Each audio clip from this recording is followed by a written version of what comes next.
Watch. Hello, Global Theater. My name is Gerry Fialka. Today's February 10, 2026. Want to thank Rob Grant and his amazing podcast, I'm Probably Wrong About Everything. Also want to thank Sweeney's Pharmacy in Dublin and James Joyce for introducing me to today's guest, Reamon Ray. I'm going to call you Ray. How do you pronounce your last name, Ray? Macuait. Macuait. Where are you calling from? I'm speaking from Stillorgan in South County Dublin in Ireland. First question is, what is the best thing for a human being? The best thing for a human being, Leopold Bloom answered that question. It is love. It's the answer I get the most. I appreciate that. I agree. What's your favorite form of information? How it comes into you? It's a kind of a Joycean answer. I'm not trying to be pretentious, but the answer for me would be epiphany. It's when you realize something yourself. Nobody, gives you a PowerPoint or a slideshow or, explains it in a YouTube video. You come to a realization by yourself. I love it. I agree with you again, Ray. And just a side note, do you know the the FBI and CIA, no, the Pentagon in America banned PowerPoint because it was too effective. So I like that. Why do Well, you think there's something good about the Pentagon then. Why do you think humans collect or gather information? I'm sorry, why do you think humans? Collect or gather You broke up. information. Why do humans collect Uh, information? I think it was absolutely an evolutionary imperative. I don't think we would have become, the advanced species living in very large groups if we had not collated and shared information. I think that But goes back to the days of hunter-gatherers on the Serengeti. yeah, but you maybe implied it with evolutionary imperative. Is this need or want to collect information more innate or more invented? I would say it is innate. I think it Yeah. is hardwired into us. Fill in the blank, Ray. I don't know what I think until I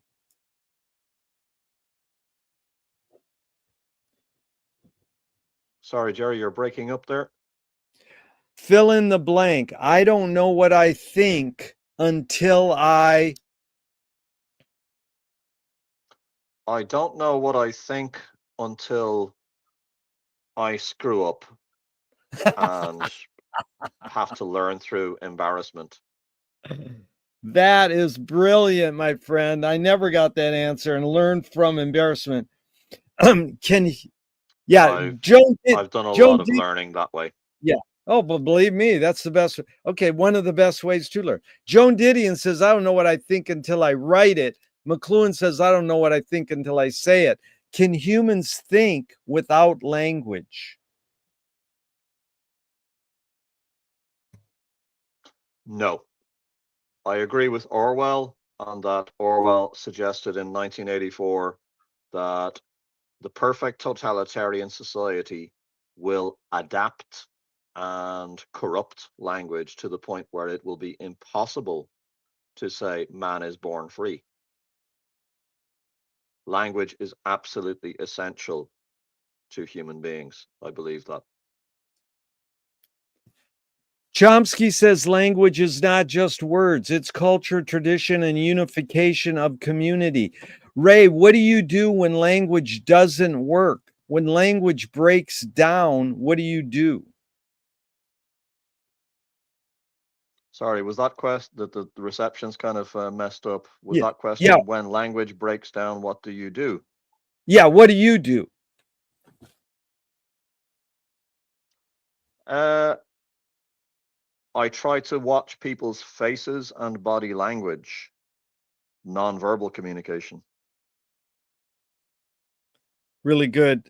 Did you get Your that? obs Yeah, yeah. Your observations of humans in general. Are we more thinking beings or more feeling beings? Oh, we're much more, we're much more feeling. We're much Yeah. more feeling. You know the idea of the rational fool?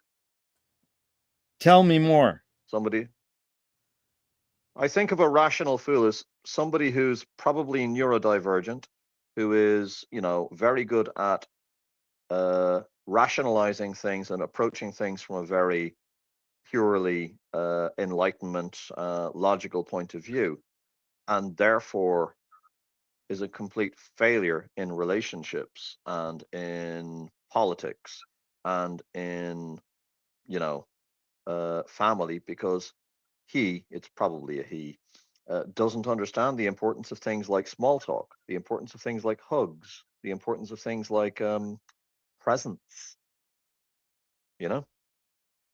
Ray, you're articulate and concise. I really appreciate your time. You get what I'm after here, and we're having fun. That's the most important thing.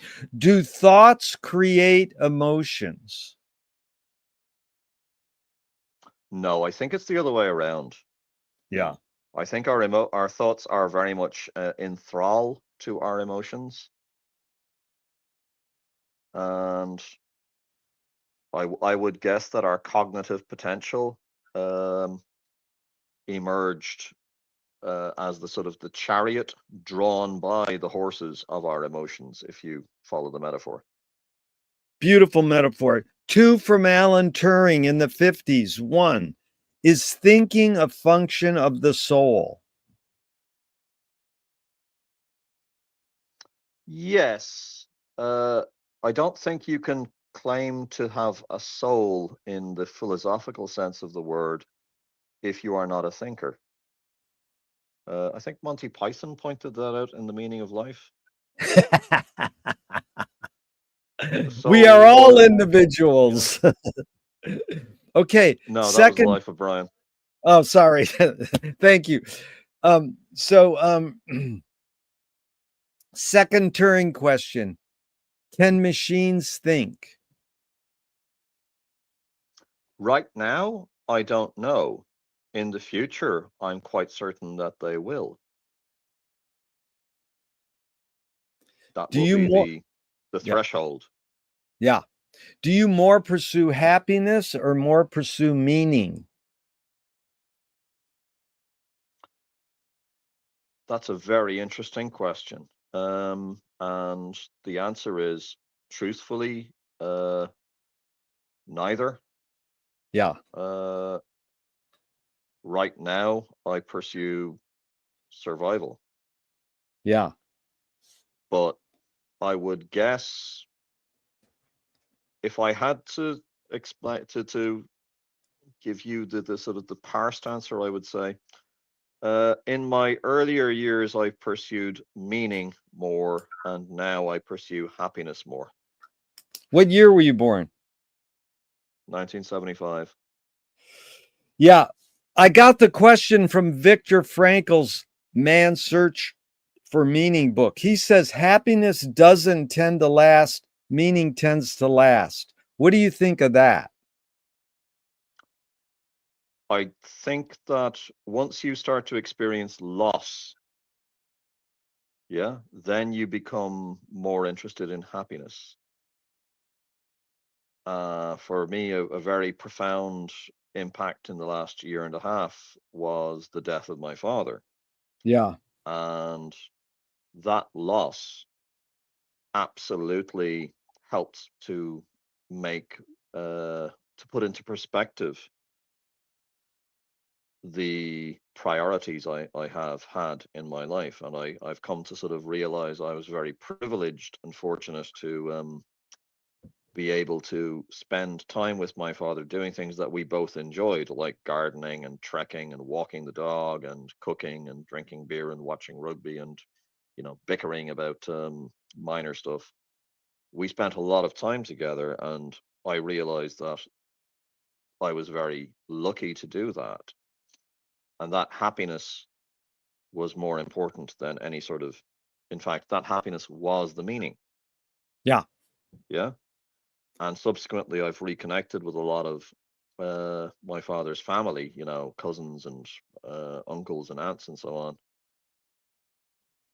And I'm determined to kind of spend more time communicating with them because it gives a certain amount of happiness to my life, and it also gives a certain amount of meaning to my life. The two things are kind of wrapped together, Jerry. Yeah. It's like, meat and potatoes, you know? Yeah.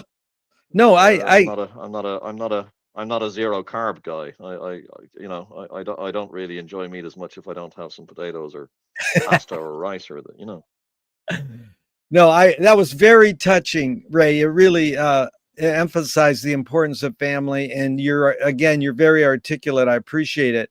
And um, Thank some of you. these some of these early questions are, is it more this or more that? I know it's both and it depends, but these are just prompts to get you to talk, and you're doing great. You're a word crafter. Okay, so does the brain more detect consciousness or create it? Like, is consciousness there bubbling away and we're more so detecting it or more so creating it? Yeah, that's a very interesting question because, if you've ever spent a lot of time with a pet, it's very hard to resist the idea that dogs have consciousness, that cats have consciousness, that chickens have consciousness, you know? They've certainly got personalities, you know? I mean, on my mother's side, I'm from a farming family, and I remember discussing the personalities of cows with my cousin when he was, 10 and I was 11, and my saying, I like number 42, and him saying, oh yeah, she's a lovely cow. She's very docile and generous. So yeah, I think that, you know, consciousness quite possibly is not solely human. I think it's quite possible that what we think of as lower life forms, dolphins or chickens, possess it, you know, Really good, Ray. sheep even. Yeah, and it's like we're anthropomorphizing words on animals. We don't speak their language, and they might not have a Hmm. concept like that. But I like what you said. You answered it well. What's faster, the speed of light or speed of thought? Mm, probably light because, I know some very slow thinkers. Yeah. Audre Lorde, the poet, said you can't dismantle the master's house using the master's tools. Her colleague Yvonne Rainer said, oh, you can if you expose the tools. What new tool do you suggest? And it doesn't have to be tangible. What new tool specifically to dismantle a house Well, or what? you're answering a question with a question. You win. That's what this series is all about, inventing new questions. It's basically Okay. I open some of these questions with cute quotes. It doesn't mean you have to apply them. I'm basically asking you, what tool do you most gravitate towards? You can add dismantling the master's house to it, and you can add the word new if you want. But it's basically, what tool Well, do you? Yeah.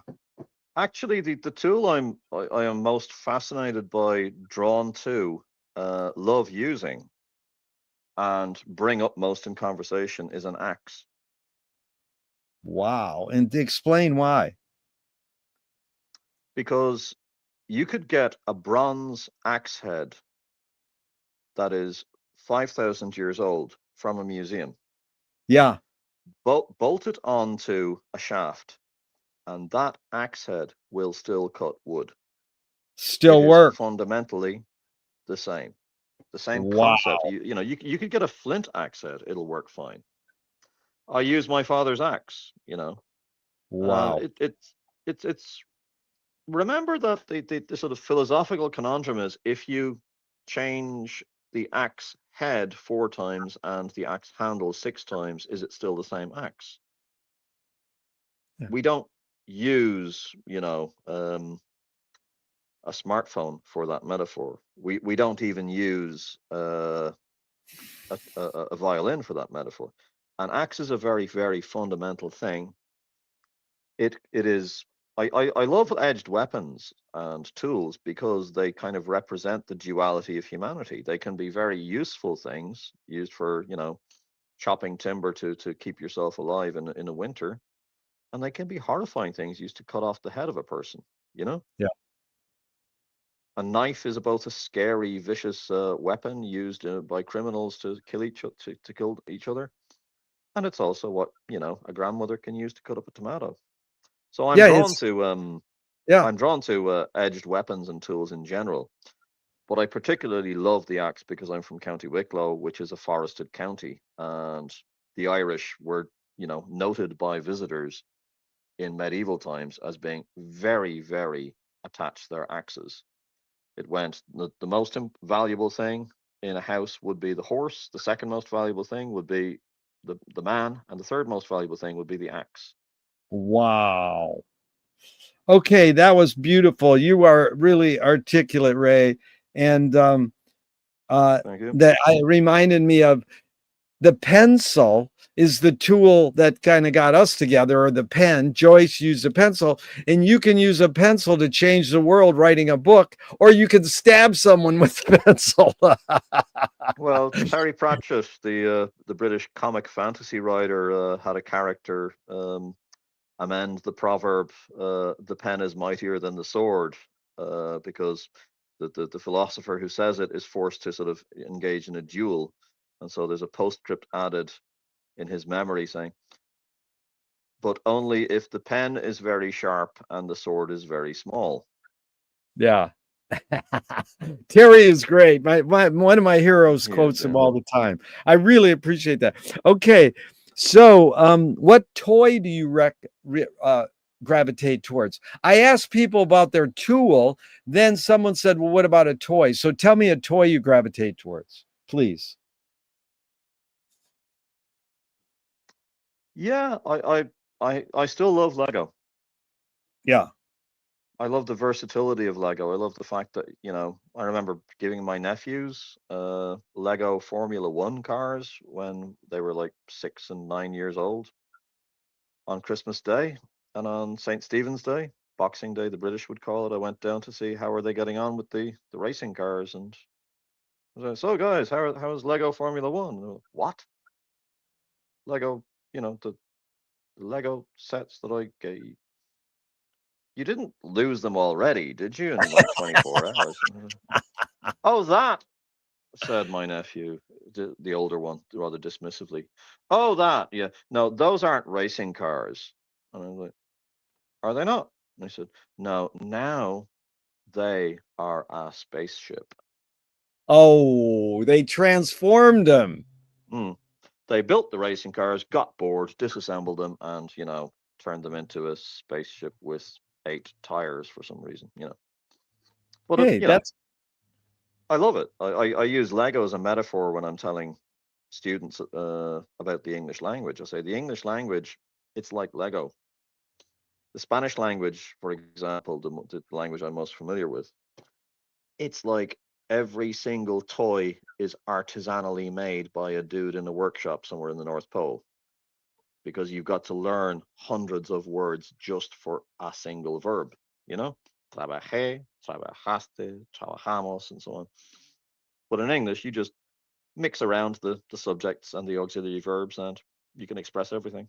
You know, it's a wow. Lego language. Love it. What do you worry about when you go to bed at night? Um, probably probably early death. It has to be said.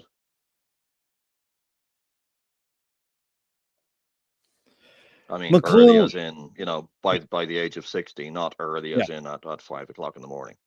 Yeah. Yeah. No, the average American male lives till 74, and the average American female lives till 84. So, yeah. Mm. Okay. So, McLuhan learned from Ezra Pound, the poet, that artists are the antenna of the race. They're broadcasting and detecting the hidden psychic effects of our inventions so we might Mm. learn how to cope with what we don't like about our inventions. So, Ray, I asked you the question Marshall probed his whole career. Why do we ignore the hidden psychic effects of our inventions, even though the artists are broadcasting them to us? Because we are lazy and addicted to easy solutions. It's like, the old joke about my brother thinks he's a chicken. Well, why don't you take him to the psychologist? Well, I would, but we need the eggs.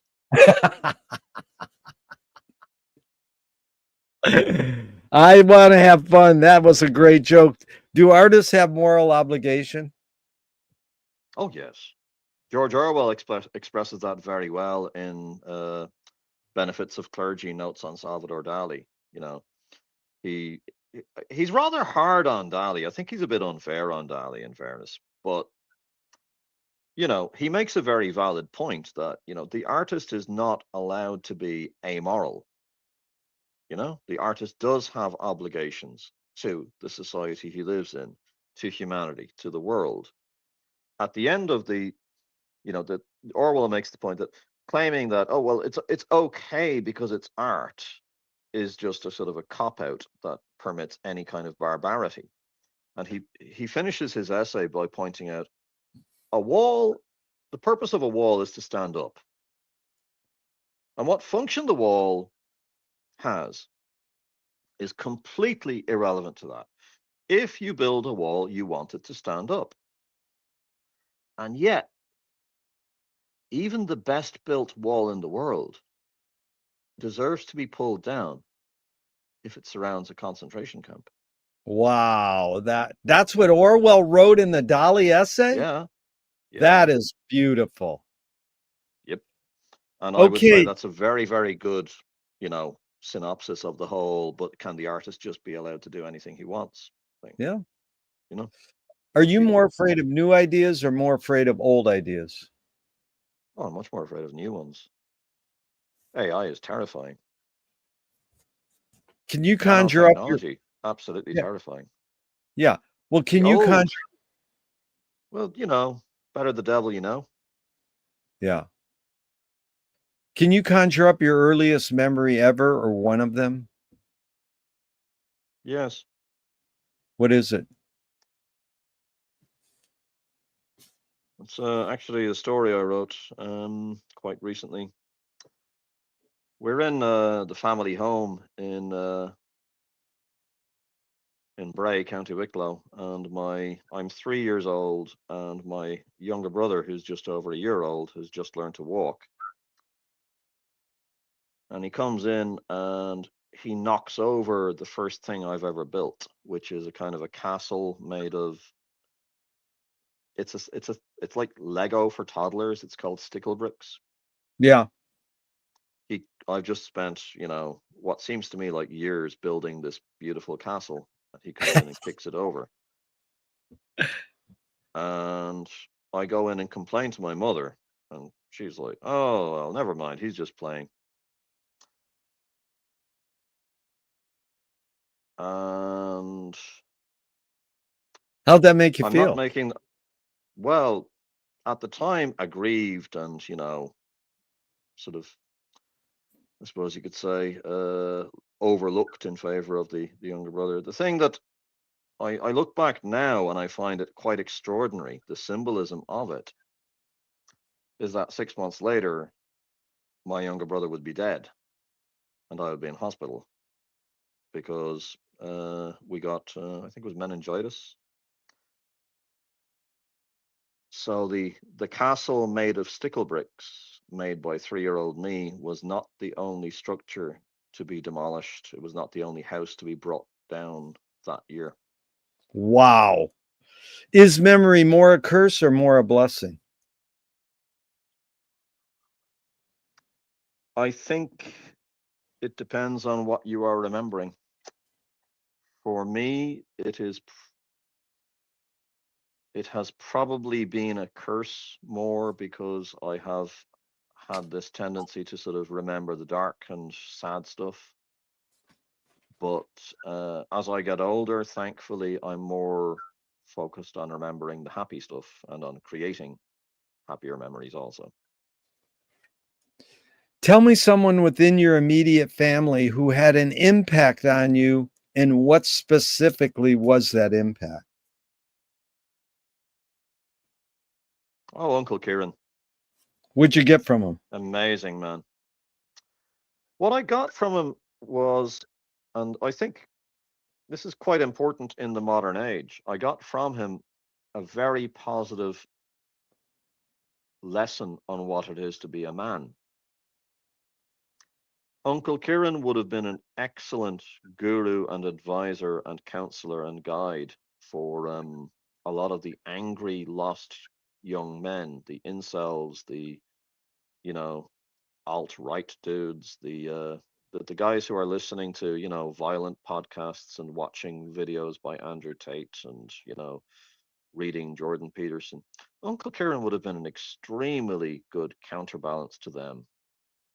He was a farmer. He wasn't anybody famous or wealthy or powerful. He was a farmer who farmed, 60 or 70 cows. He milked them every day, twice a day. He had 6 kids, 4 boys and 2 girls. He was addicted to joining community groups. In fact, he founded most of them in his parish. The Irish Language Society, the Vintage Tractors Restoration Group, the Toastmasters, the um, parish committee for this, the parish committee for that. He was advocating badgers' rights at a time when most people in the countryside would have thought that an ecologist was cognate with idiot, or possibly lunatic. And I remember, one of my abiding memories is of sitting watching him telling us, lads, you have to watch this film, lads, you have to watch. And do you know what the film was? Hmm. Pee-wee's Big Day Out.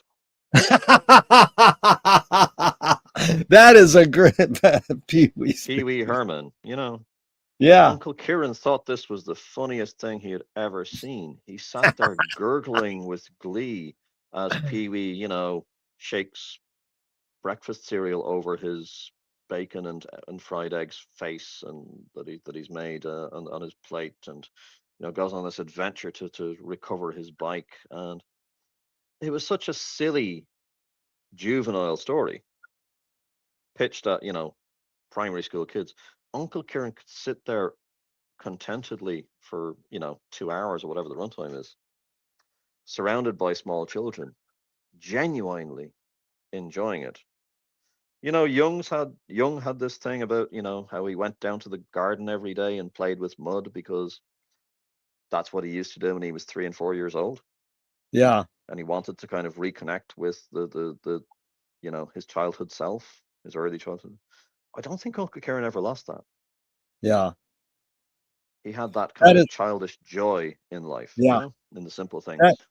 that is so beautiful, Ray, because I'm a huge Pee Wee fan, studied all his stuff and really got lots of laughs. And there's a point where Pee Wee does Finnegan's Wake in a way because he's reading some instruction book or something. And he goes, then you take the part, and he can't pronounce the words that are on the page. So he goes, gluggle, gluggle, gluggle. He makes up these sounds. So it's very Finneganese what he's doing on the spot. It's very like most of us who are reading the damn thing most of the time.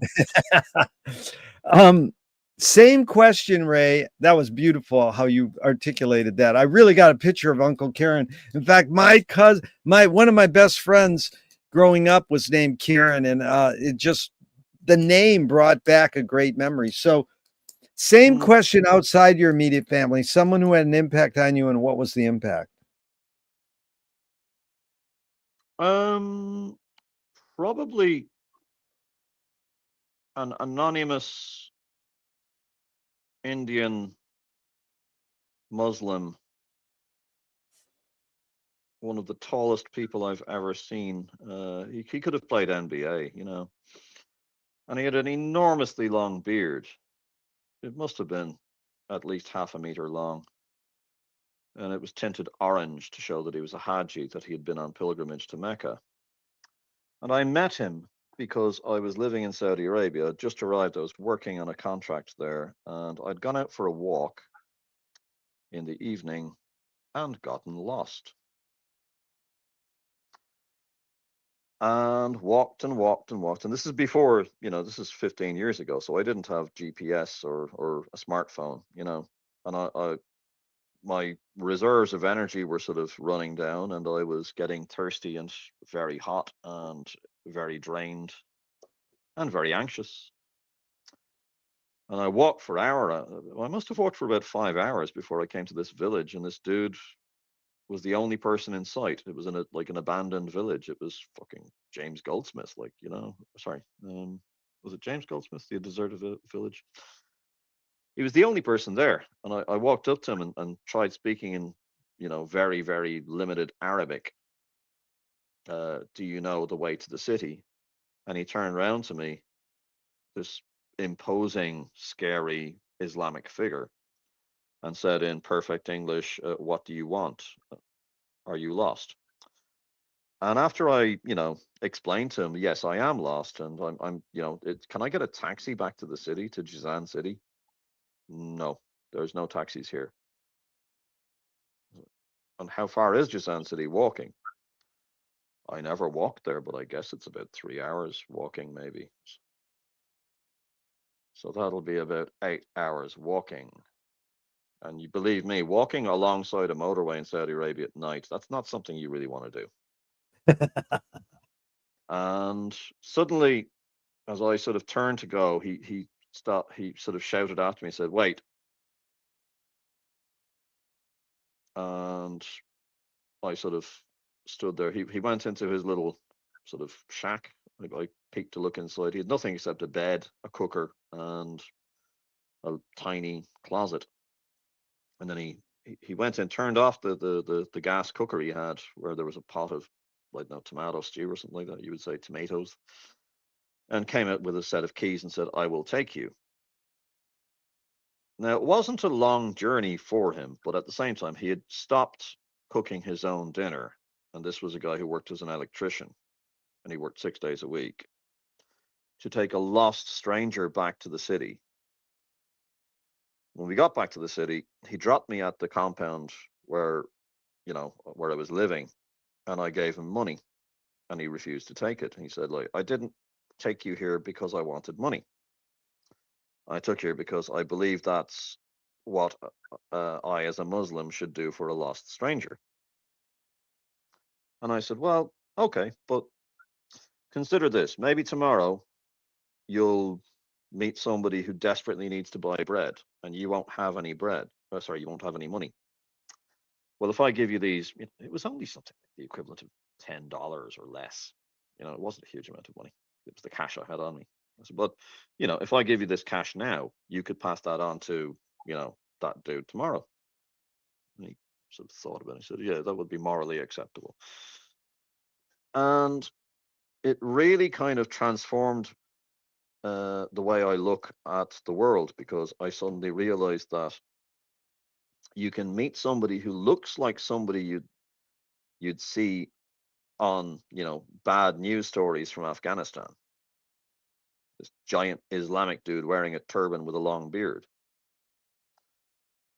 who's a Muslim. And that person could turn out to be a genuinely decent, lovely human being who would save your life.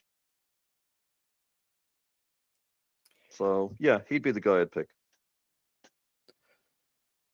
Ray, that was a beautiful story. Thank you. Did your parents raise you a particular religion? Oh yes, we were raised very very Catholic. Do you pray? Sometimes, sometimes. If I'm not quite sure to who, but I do pray sometimes. Yeah. if God does exist, what would you like God to say to you after you die? That's a very interesting question. What would I like him to tell me? Probably I would like him to tell me that on balance, I hadn't been a bad person. Yeah. Do evil Does people that? exist? Oh, go ahead. Sorry. Of course they do. Of course they do. Well, wait, Of let course, me evil finish. people exist. Let me finish the question then. Do evil people exist, or does evil use people as a vehicle? I don't think there's an abstract principle of evil. I think what Yeah. there is that people are. I was talking about this to some people, some staff at my university, because we're doing a human library event. I don't know if you've heard of them, and it's a bit of a controversial opinion, but I was suggesting that it's conceivable some of the lead Nazi war criminals, they might have just started out as neurodivergent kids. They might have Yeah. just started out as, really sort of OCD type conformist kids trying to mask their autism and, their peculiarities. And so they masked it by becoming ever more conformist and conservative and uh, engaging in box ticking exercises. And this is why I love Buddhism, actually, because apparently in Buddha's wanderings he meets a sort of a human demon, somebody who is so scary and terrifying and violent and vicious. He's wearing a necklace of human fingers. He's like, Anthony Hopkins in The Silence of the Lambs. He's like that dude in Apocalypto, Mel Gibson's film about the inaccurate film about the Maya. Any of us would run a mile from such a character. Buddha sits down and starts conversing with them. Yeah. And after a while, manages to sort of change the person's perspective and mindset to the point where they become a kind of a reclusive, benevolent mystic. And I love that because it ties in with the sort of the Catholic idea that every saint has a past and every sinner has a future. Really You good. know, nobody's damned for all time, to use the phrase that Judas is given in Jesus Christ Superstar. You know, Well, you got ESP, Ray, because that's the next question. You answered it, but I'm going to ask it anyways. How do you advise someone to deal with an enemy? Alan Watts says, if you acknowledge your enemy, you empower them.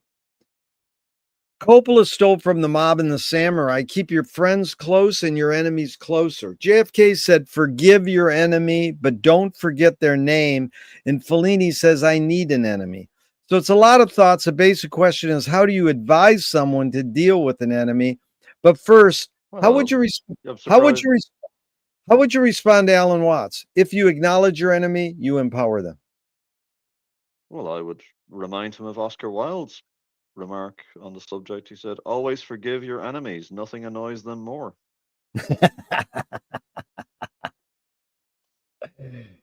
I mean, never acknowledge an enemy.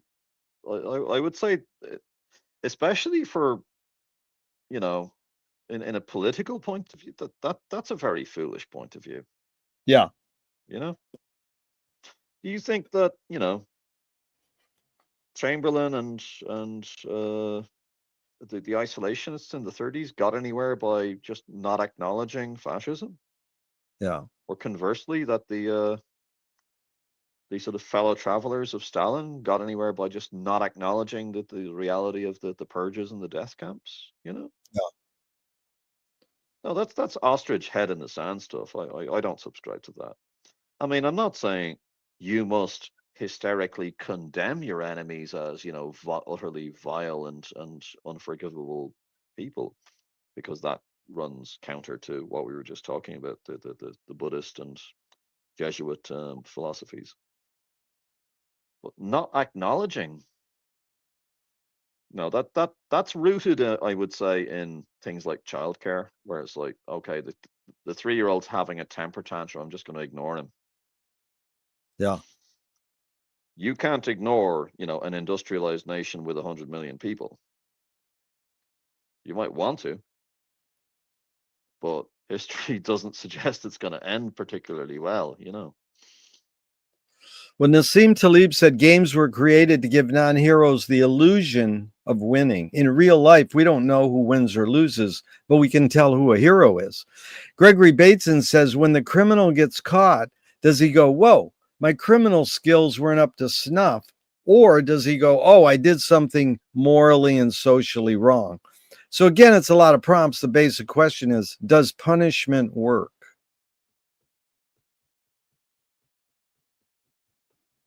Punishment can work, you know? Yeah. I mean, you know, you think back to your childhood, if you had a character around like Uncle Dennis, who was, a bit more of a serious guy than Uncle Kieran, and I remember Uncle Dennis sort of coming in like the dude had to get up at 5:30 in the morning to milk cows, in fairness, and he's being kept up by the chattering of this bunch of kids. And he just sort of marched into the bedroom and was like, Raymond, if you don't close your eyes now, I'll come in and I swear to God, I'll bet your bottom. You know, I'll tan your arse for you, basically. Yeah. There wasn't a there wasn't a peep out of me for the rest of the evening, I assure you. I mean, you know, it doesn't. I'm not saying it always works, but punishment can work. It depends Yeah. on who you're dealing with, and it depends on, I guess, on what they've done. To what are they guilty of? Yeah. I mean, are you again in Saudi Arabia?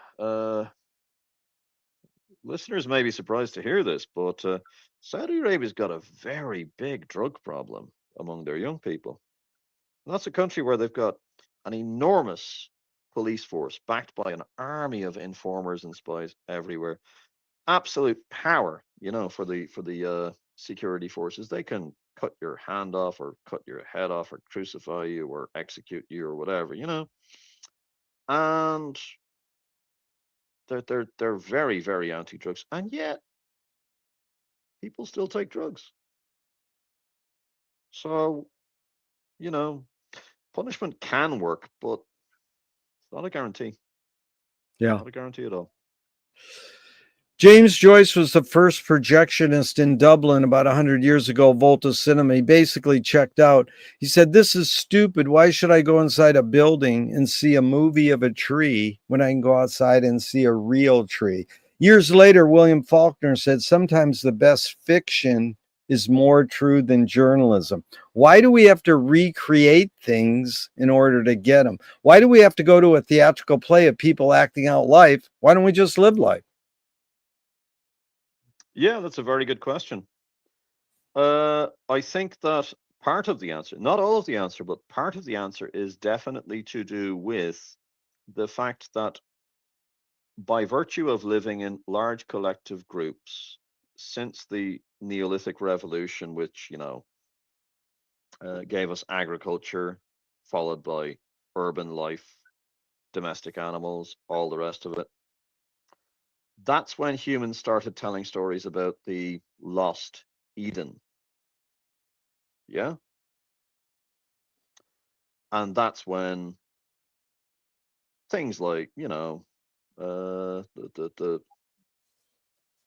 Prometheus giving fire to humans, and uh, Adam and Eve in the garden, and the Upanishads, and all that follows from that. I think to a very large degree, fiction and the simulacra that is, the cinema, literature, theater, it's people sort of saying, well, modern life is crap. I want to go. I want to be Yeah. told about, the beauty of the original thing. Do you think that Shakespeare's audience is sitting watching a teenage boy dressed up as a woman, yeah, acting out, you know, a kingdom on the other side of the continent, or the a couple of dudes wearing sacking and sort of sheets, pretending to be Julius Caesar and Brutus. I mean, do you think that they were genuinely uh, transfixed and saying to each other, "Oh, this must have been exactly what it was like in ancient Rome, or exactly how it is like in Denmark or Italy or whatever"? No, it's. I mean, you live in LA, and what's LA called? It's called the Dream Factory. Hollywood is the Dream Factory. But why are we dreaming? I think in large measure we are dreaming because we are dissatisfied with our present. We are dissatisfied with the society we inhabit, and we're hankering after something better. And sometimes we tell ourselves it's something that we lost. And sometimes we tell ourselves it's something that exists in the world today in a special place where there's, noble savages or whatever. And sometimes we tell ourselves, oh, it will exist in the future. But it is fundamentally born of our dissatisfaction with the status quo. And the status quo is fundamentally civilization. You know, Yeah. hunter-gatherer societies in Australia and um, the Kalahari and the Americas appear to have been quite content prior to becoming aware of there's there's a whole world out there, and they've got stuff like steel axes and guns and potatoes and domestic animals, and we don't have any of that shit, you know. Well, that So is reference to our dream, sorry. the reference to dreaming, if I could just go back for a second, the New Yorker had an article over the last year about, can babies dream inside the mother's womb, or do you have to be outside the womb and have experience to be able to dream? So your hunch or your guess? That's a fascinating topic, yeah. I would guess that dreaming is really only something that happens once your consciousness forms, and your consciousness, I mean, you'd have to ask my girlfriend. She's the doctor, although she's not even a pediatrician, she's a pathologist. She'd be very much better at telling you how you died, rather than how your consciousness emerged. But my understanding is consciousness slowly emerges, a bit like Stephen Dedalus talking about the soul in this country, in Portrait of the Artist, Yeah. I'd be kind of surprised if babies could dream in the womb, but Yeah. who knows? Who knows? Yeah. Who knows? Maybe I'm wrong. Well, Ray, we're going to get into Joyce soon, but a couple others. Where's your tipping point in you find your calling to be a teacher of English and to be a fiction writer? Where is that? You go, oh, I want to do that. That's what I'm going to pursue. I never ever said to myself, I want to be a teacher of English as a foreign language. I may have briefly said it when I was drunk in my mid-20s, but it was never my uh, ikigai, as the Japanese would say. You know, ikigai? No, tell me. The idea of ikigai is that you must find out, what are you good at? What do you love? What does the world need? And what can you earn a living from? Yeah. It's a beautiful diagram, like a chrysanthemum shape, and where the four circles intersect is where you need to be. Yeah.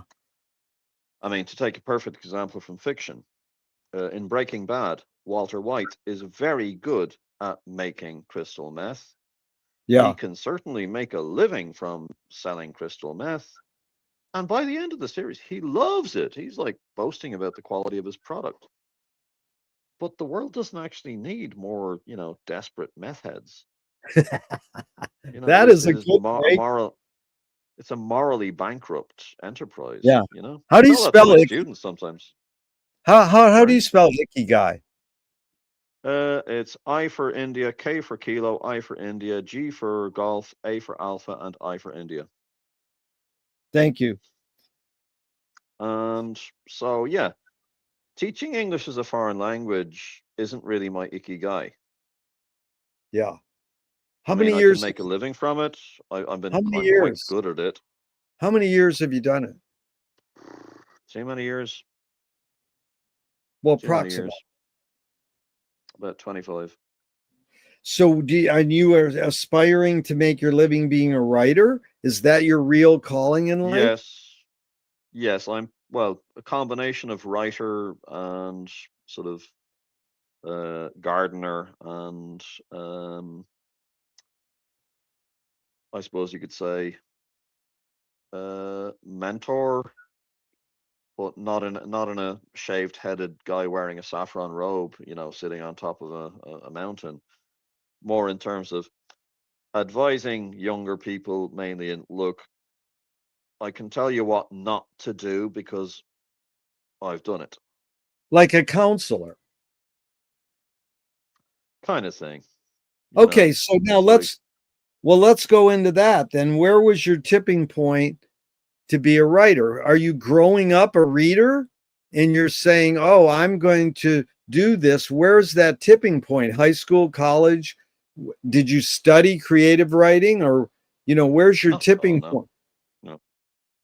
Actually, I was very disconsolate in my early 20s when I graduated from university, and I was complaining that people like Joyce and Shakespeare, they've written about everything. There's nothing left to write about.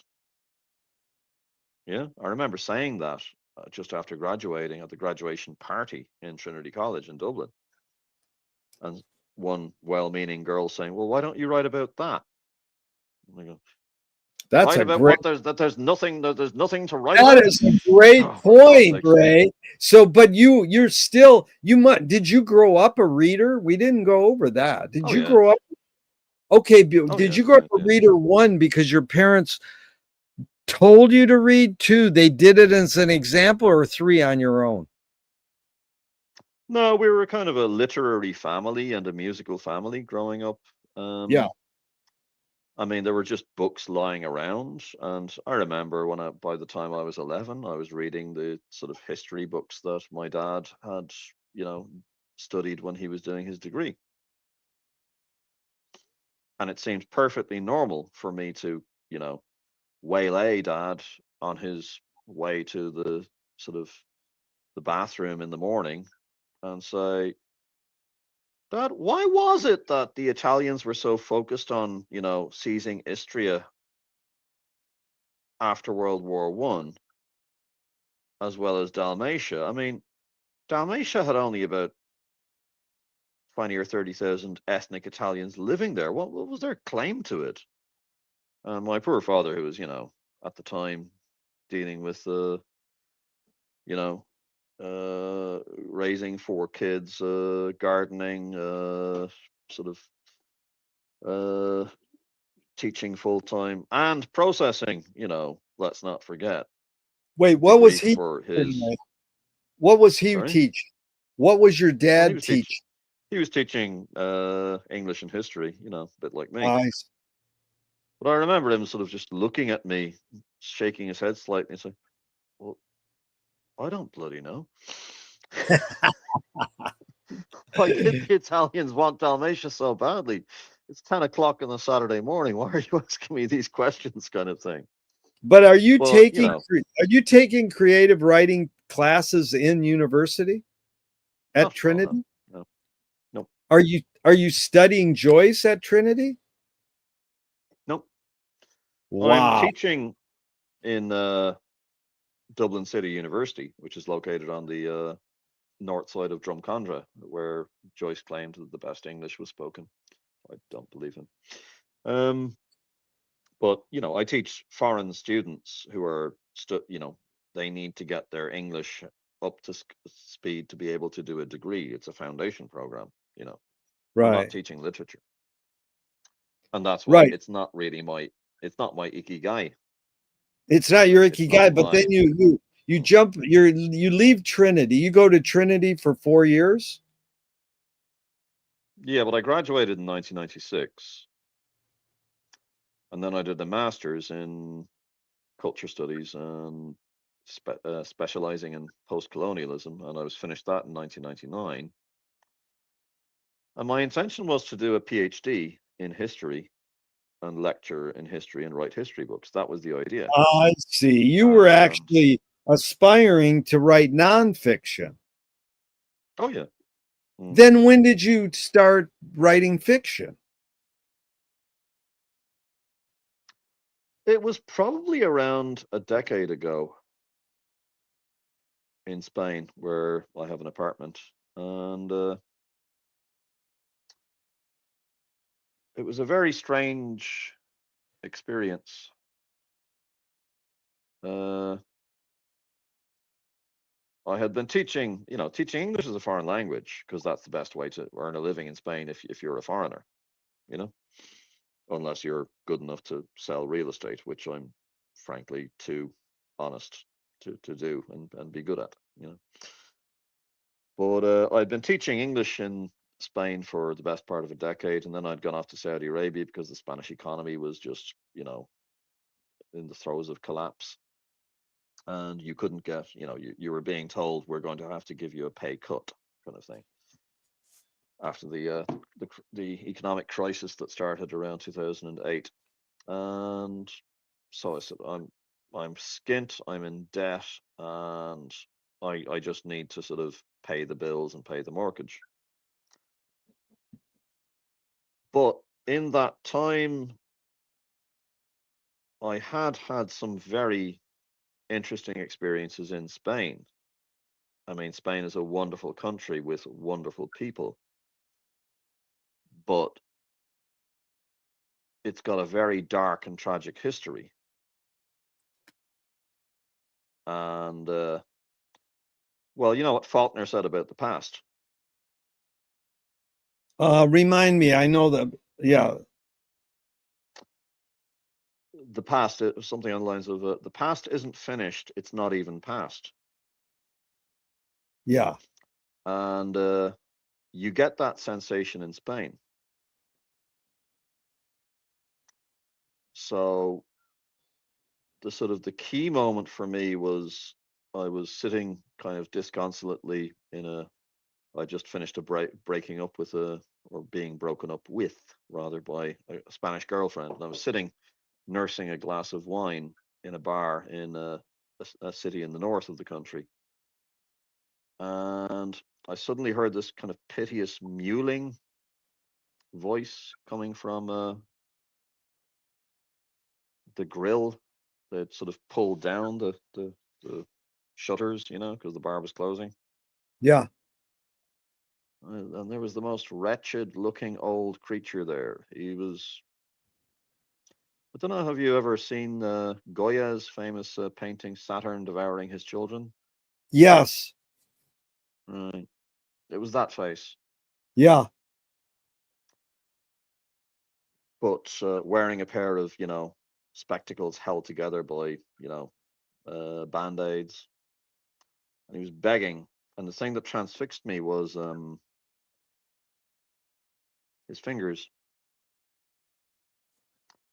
because he had only got fingers. He was missing his thumbs. And his fingers they didn't look human. Each finger had been broken so thoroughly that Ow. they were kind of claws, Yeah. and these claws were kind of hooked into like a sloth, Yeah. the grill, and he was begging. And the thing that really kind of got me was that it was a kind of an upper middle class bar, and the Yeah. besuited businessmen who were sitting there, smoking cigars and drinking brandy and gin and tonics, when they heard the noise, they went out and they started sort of laughing at him and jeering at him. And I was, just outraged at this kind of, how could you treat a human being that way?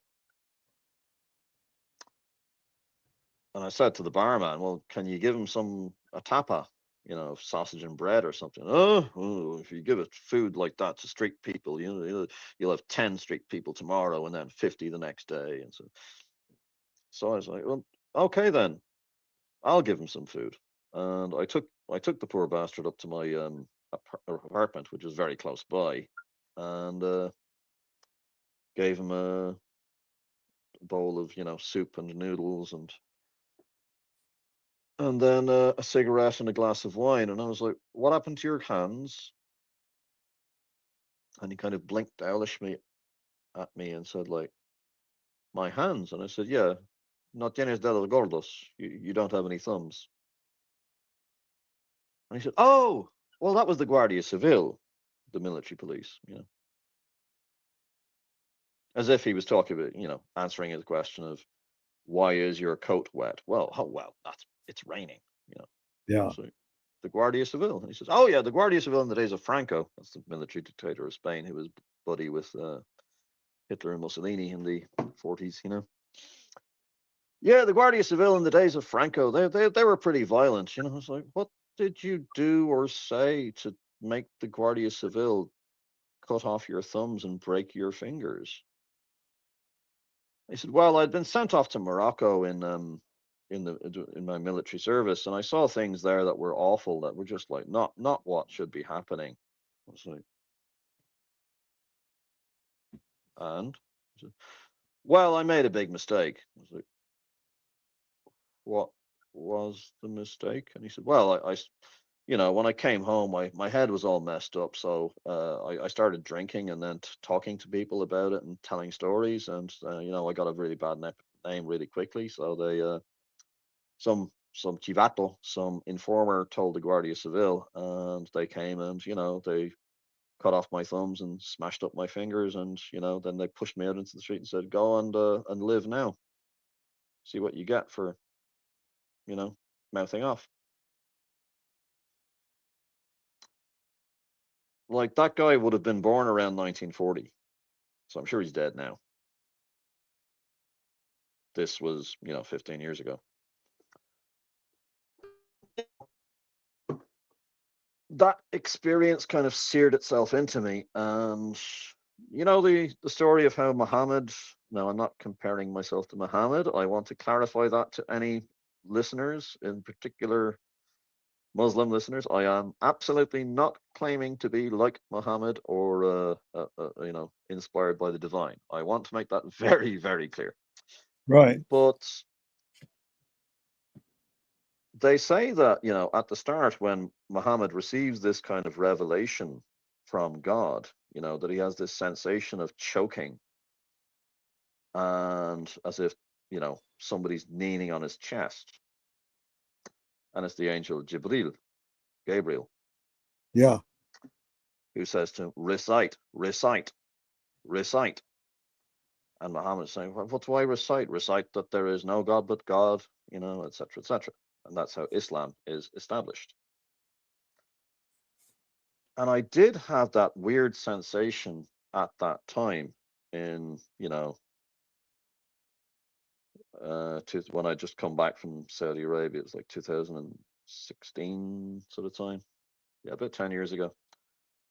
And I was at a loss, and I was like, so I've made money now. I don't have to worry about, paying the mortgage. And I know I can go back and get another contract in Saudi Arabia very easily. And, the material concerns have disappeared. I don't have to worry about losing my apartment or being bankrupt or anything like that. But there was a very fundamental kind of unhappiness in me. And I started getting this kind of strange breathless sensation. And I concluded it was, you could call me insane if you want. Well, you won't be the first person to do so. But I concluded it was, the spirits of the old man and people like them kind of, besetting me and demanding that I tell their stories. So And meeting the that's when I said, beggar and him telling your story was the impetus for you say I should write fiction. yeah, Yeah, yeah, it was a catharsis, beautiful.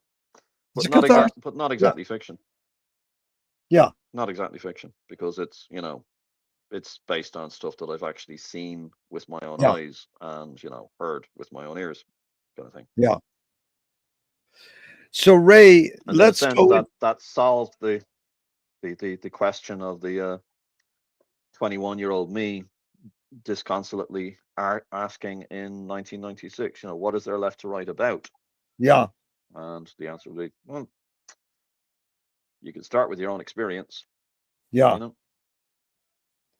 No, that's a beautiful story. It was really well done. And so a Glad screenwriting you think teacher. so. I think it's a horrifying story myself. Well, I know, but I mean the way you articulated it with words, just describing it to me. I could read it if you wrote it up, but also just the way you described it. It gave, I painted a picture in my mind. Now, a screenwriting teacher told me great art is when you can clearly see the intention of the maker. Stanley Kubrick says the opposite. Great art is when you can clearly not see the intention of the maker. What role does intention play in your creative process when you're writing fiction? Or let's say what you want to call that, docudrama fiction, fiction based on reality. What's your intention? What role does intention play? I I think it is probably in my case, it is subconscious intention. I don't Yeah, necessarily realize or know at the time, but I am kind of taking note of these are the details. This is the weather of the time. This is what this person looks like. It is imprinting itself on my mind. And yeah, it's in a sense it's a bit like the story of Job in the Bible, where these dreadful catastrophes keep on happening to himself and his family and his flocks, and each time there's one survivor sort of crawling up to him saying like, I alone was spared to tell you this. yeah, And I do kind of, I often feel it's as if I blunder into situations that are not necessarily pleasant or safe or happy ones, and it's as if I'm blundering into those situations for a reason. And yeah, I've no idea whether it's my subconscious desire to experience it, or whether there's a cosmic or divine sort of power that wants me to kind of go and experience stuff and then tell stories about it. But my girlfriend's a Hindu, and she's always like, "Oh, nothing happens for a reason. You were meant to do this and meant to see this. yeah. Were you meant to be a pathologist?" And she's like, "Yeah." Wow. But Okay. Duchamp said there's no art without an audience. How much are you thinking of your potential reader when you're writing your fiction? Not at all. McLuhan Not says at all. everything McLuhan says everything we invent extends some humanness. Knife and fork extends our teeth. Shutter in a camera extends our eyelid. And maybe even non-tangible, say religion or philosophy, extends consciousness. What does the writing utensil extend for you? Whether it's a keyboard or a pen, what humanness does it extend?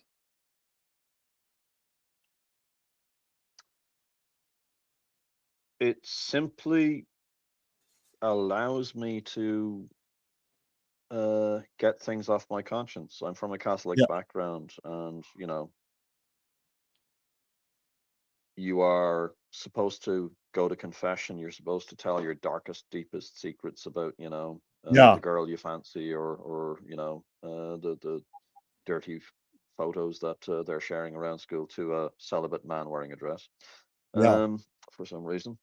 But that I don't know. Have you ever heard the story of Laura Slansach? Tell me it, It's an please. Irish. It's an Irish traditional story of Laura Slansach is a king, and he has to have his hair cut every year, and as soon as his hair is cut, he beheads the hairdresser. Well, this understandably makes royal hairdresser a very unpopular job, and soon enough he's got to send out his royal bodyguard, his Fianna, to try and capture youths to, bring them to the palace and force them to be the royal hairdresser. And as soon as they've cut the king's hair, they're beheaded. Yeah. And soon enough, everybody's like, "Oh fuck, is it that time of the year? Right, run and hide because the king's going to want a haircut." But they capture one teenage lad, and he is, as it turns out, the only child of a widow. And the widow goes and she uses the weapons of the poor and powerless. She sits outside the palace and keens, which means to weep and wail, and she goes on hunger strike and she shames the king. IRA, prisoners used the same weapons in the 1980s against the British. Yeah. You shame your opponent who's more powerful than you publicly. It's a very ancient uh, weapon in Ireland. So she shames the king until eventually he agrees that he will not behead her son on one condition, that he never, ever, ever breathes a word to any human or even animal about what he sees when he's cutting the king's hair. So she agrees, and her son is sent in and cuts the king hair, and then comes back home and starts drinking more than is good for him, and you know, going out on really long walks, and doesn't speak to his mother or to anybody else, and just mopes around, getting more and more grim and depressed. And the mother consults a druid, and the druid says, "Well, obviously, your son is consumed by the knowledge that he has witnessed." Yeah. But he was put gas under oath that he's not allowed to tell anybody about what he saw. Well, the king said, "Tell no person and no animal," but the king never said anything about a plant. So could he tell a tree? Well, of course he could, yeah. So the boy is told, "Go into a forest and find a tree that you like and tell your secret to the tree." And he does. And then he comes home feeling much lighter in his soul and happier. And he picks up the threads of his life again, And wouldn't you know, a couple of years later, a rachtara, a harpist, goes in looking for the right tree to, cut down and, make a new harp. Can you guess what tree he picks on? Right. He picks on the same tree that the lad had whispered his secret to. Yeah. So the rachtara cuts down, the harpist, he cuts down the tree and he makes a harp, and he goes to the king's palace and starts playing the harp. And you may remember from Dubliners, harps are, represented as human form, basically, And from the mouth of the harp comes a voice singing, "Laurus Langsach has ass's ears. Laurus Langsach has donkey's ears." And the king jumps up in a panic and his crown falls off, and everybody can see, yes, he has the ears of a donkey. Wow. And in the end, he acknowledges the fact and admits it. He was put under a curse by a witch or something like that. But what gets my attention about it is that the youth has to tell a living thing. Yeah. If he doesn't share the story to another living thing, he will die of depression and isolation and alcoholism. Yeah. And so I think for an awful lot of creative people, I think certainly for Joyce, there was something similar happening. He had to tell these stories. There Yeah. was no way in hell James Joyce could have been a contented civil servant or a school teacher or, uh, economist or whatever. You Yeah. know, he had to tell the stories. Yeah. It's a Ray, very you Irish really thing. Ray, you really articulated that story beautifully. Again, you painted a picture. I could get it. And that leads us perfectly into what's your history with Joyce? Did you pick up reading Joyce because your teachers or educators were telling you, or on your own? And what did you start with? Well, I mean, at the start, I was quite suspicious of James Joyce as a very conservative Catholic, sort of adherent to, I suppose you could say, the the Ireland that Joyce had satirized, the Ireland of Devil era. You know, and I was like, well, but Oh, that's the ideal. Everybody living in the countryside, everybody having a farm, everybody going to church. Comely maidens dancing at the crossroads. What's not to like? yeah. And then I What went to age? Trinity College. Just to interrupt for a second, what age are you saying I'm suspicious of Joyce? Was that high school, grade school, or Oh where yeah, are you? yeah, yeah. The very, very little that I knew about him, it seemed quite subversive and decadent and And that was the frankly a little norm. bit. Was that the Nobody norm? I Yeah, The the very few norm. people, yeah, the very few people I knew in my family who had anything at all to do with James Joyce, they might have a copy of Ulysses in their living room, which they had never got past chapter one of. Right.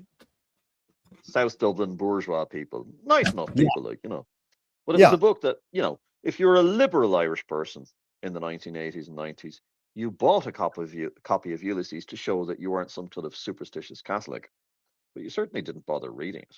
Reading it. So then they're on the Reading shelves. it, reading it. You're aware of this writer, and then you're Yep. suspect of him. Where's the kickover point? You go, well, now I'm at this age. I'm going to try him. And what was it? Oh, I didn't have any choice. There was no choice in the matter. I had to study him, and At what? initially it was at Trinity, and Okay. you know I was exposed. I mean, I was being taught by David Norris, Oh, the I most know him. famous. I mean, I've Yeah, seen the him. most. David Norris is your teacher. I've seen him perform the Mm, wake in Berkeley. Okay, so mhm. he's your teacher. What's the name of the He's the course? most.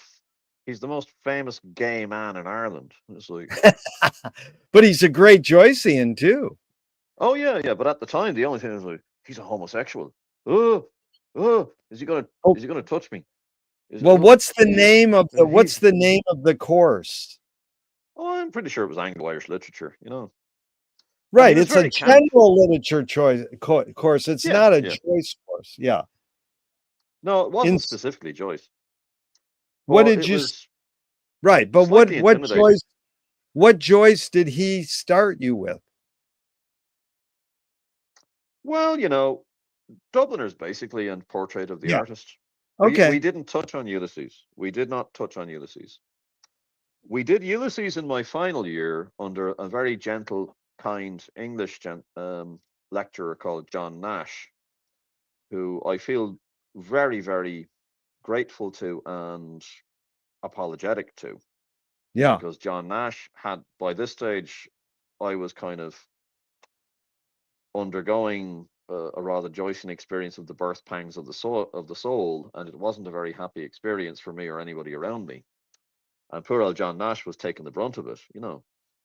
Yeah. And he was a very, very patient and kind and decent man. I think he's lecturing somewhere in the north of England now. Well, I was, very, very conflicted because this was like I could tell the sort of the ramifications of Ulysses. We didn't do the wake, but Ulysses.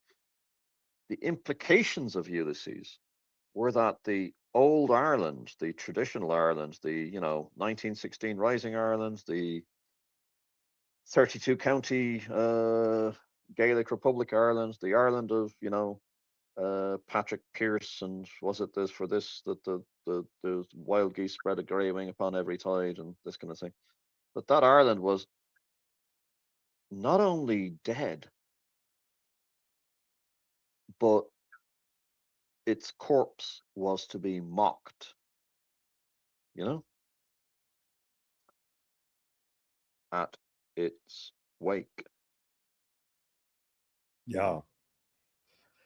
What's You your know, where in Roy Ray, excuse me, Ray, between David Norris and John Nash, where's that tipping point for you that you say Joyce is worth pursuing? Was it post the Ulysses, or was it in that process of doing David Norris? it was definitely in the process. I mean, David Norris kind of, and Brendan Kennelly also, the late Brendan Kennelly, who was a wonderful lecturer and a very nice fellow. He was from Ballylongford in County Kerry, which is very close to where my mother is from. And Brendan Kennelly again was a very, very big Joyce fan. You know. So it was a combination of those three basically that sort of kicked you over like Joyce is worth pursuing. Well, David Norris was the guy who, I guess you could say, broke the ice. Yeah. And then John Nash and Brendan Kennelly came along in my final year, and they kind of really, I guess you could say, they sowed the seeds in the furrow and, fertilized and so on. Actually, I'd have to say probably Brendan Kennelly was a little bit more important than the other two. Yeah. And he Because, taught he taught you literally a class on Joyce, or again, was it a general lit course? No, it was a general Anglo-Irish literature thing. But the thing was that a bit like going back to Uncle Kieran, Yeah. Like David Norris was a very Anglo camp homosexual Protestant. So he was like, I was looking at him going like, am I even allowed to like him as a human being? You know? Am I And allowed John, to? But you yeah, you mean I you're mean, telling me, Ray, I you're telling me, Ray, deep down inside, you're like, hey, I like this guy. He's yeah, teaching me something, but he's you feel funny, this guilt. he's funny, Yeah, he's right. witty, Yeah. but I know that Am I allowed? I had Catholic Yeah. friends saying to me like, does Norris teach you? And I was like, yeah. How can you bear to be in the same room as him? I was like, I don't know. He's a funny guy. Yeah. He seems to be a nice guy. I couldn't stand to be in the same room as David Norris. I was like, I don't know. I don't know what to say to you. I have to sit in the same room with him 2 hours a week. It's not a very big Okay, room. Ray, let's go to the deep of that. Do you think you got that acceptance more from the way your parents raised you, or more on your own? Because your peers are sort of saying, what the heck are you doing? But you're going, hey, no, I'm a little more open-minded. More from your No, parents. Gerry. No. Okay. Not my peers. No. Who? I was an exceptionally conservative youth. I was a very Yeah. conformist and conservative and Catholic teenager. Yeah. I mean, I was campaigning to keep homosexuality and abortion criminal. And You know? your peers were more liberal, you're saying. Yeah, most of the lads I went to school with, they were like, "Oh, for Right. fuck's sake, Ray, But I'm would you ever, saying, grow up and join the 20th century kind of thing?" I'm But I was, saying I in was a member of Catholic fundamentalist groups. right, but You know? in the peer group of Catholic fundamentalists, Hmm. you found whatever you said, no, he's worthy of accepting. Did you get that change of mind from not being conservative more from the way your parents raised you, or more on your own? Yeah, very good question. Now, I mean, my father was a genuinely Christian gentleman. Yeah. Yeah. But my father was Christian in a way that characters like what's his name? That dreadful influencer in the US, Nick Fuentes and so on. Yeah. Nick Fuentes may go to mass, and he may sort of go on. He may know Catholic doctrine backwards and forwards. But I remember in the late 1980s when there was a big news story in Ireland about the St. Patrick's Day parade. I think it was probably around 1989. The St. Patrick's Day parade in New York, and Mayor David Dinkins was insisting that a big bunch of like gay and lesbian Irish Americans be allowed to have a float in the St. Right. Patrick's Day parade. Yeah. And in Irish America, this was not a popular thing, being foisted on them by a black mayor, you know? Right.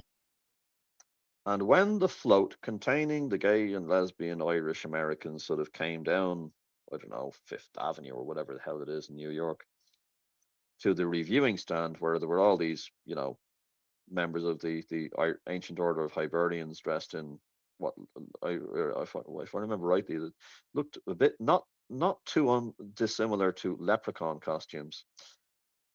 And the ancient orders of Hibernians, they all turned their backs on that float. Right. As in, like, we don't even want to look at you, you filthy sodomites, kind of thing. And your dad And reacted which way? well, I said to Dad, what did you think of the St. Patrick's Day thing? Expecting him to say, yes, they're dirty and unnatural creatures, and God will punish them in hell when they're dead, or Right. something like that.